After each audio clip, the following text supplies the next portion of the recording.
Okay, let's start because they need to know where you're from. Okay, so Where you're from? I'm from Edmonton, Alberta, Canada. I'm Megan. First question: is it common for people to live in another country on a working holiday visa? I think it's not common for Canadians, but they're getting more and more to go out and get a visa or to be working on a visa. Also, you are thinking about going to. Yes, yeah. But- I think it's getting more common, but I don't think I've seen a lot of, like, I wouldn't have known about it when I was in Edmonton. I had to find that out for myself. Oh, So none of my friends really ever talked about that. okay. But how did you find? Hostel? Yeah. Yeah. I was looking on Indeed, but like I was like, I'm gonna just apply to whatever because like I was looking for a job and I was like, I want to do something fun. And I never really thought about working in a hostel or away from home. And then it popped up, and then so I decided to apply to all over places, the Rockies, for hostels, and see who would like pick me first. But then, do you normally do housekeeping? Housekeeping, but I applied for everything, like for server, barista, but I wanted to start out housekeeping because it's more back of house kind of thing.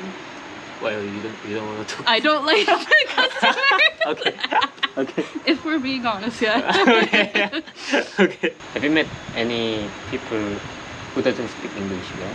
Yes, a lot of people actually. I think, and most people that come here and they don't speak English well, they say that's the best way to learn fast English as well.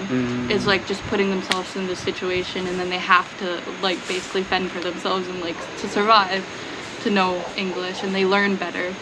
And any people from South Korea? I think you're actually the first person Okay. I've met from South Korea. Makes a big noise, so if you don't No. This one is mic, so it's more focused this side.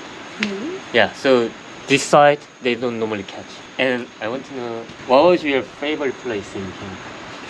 I'm of course gonna say Jasper. I think I would have stayed there longer if we weren't evacuated because of fire. Yeah, like I think it's very special in Jasper, but I also think because it doesn't seem so much commercialized yet, and it's not very much as busy all the time as like Banff. So it's per not se. like Yeah, Banff. yeah. What about Tofino? To be honest. I enjoyed some things. It was really, really nice to firstly like see the ocean because I've never actually like even touched the ocean. Yeah. Because So- Edmonton is It's Nothing. surrounded by nothing but like land. So you don't have the ocean. You have lakes and stuff, but like nothing like the ocean. So I didn't know anything about that. So it was nice. I did not know that like we had like it's a surf town. Like I did not know Canada had surf. But I only knew that by like meeting people that travel all over the world. They would talk about Tofino, Tofino.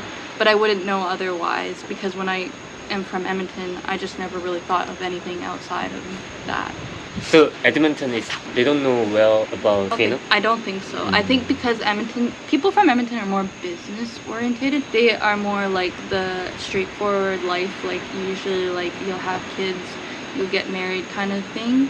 They're not like, let's go travel. The people that I met. But I think it's getting more where people are like, I want to get out, I want to go and travel and go get a visa, work visa somewhere else internationally. I think it's getting bigger. But usually people who are from Edmonton or surrounding area communities will stay in Edmonton for most of their life. Or just take a vacation to like Mexico, which are called, those are called snowbirds. They'll go away for the winter and then they'll come back to their job Yeah.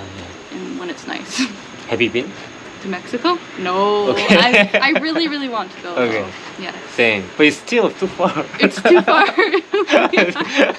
Okay, it's tipping culture. I think that growing up that wasn't normal because usually when you would go to like a cafe, like I think they had like maybe a tip jar for the workers if you really wanted to tip, but like it wasn't normalized that every time you would turn around the machine and it would say like tip.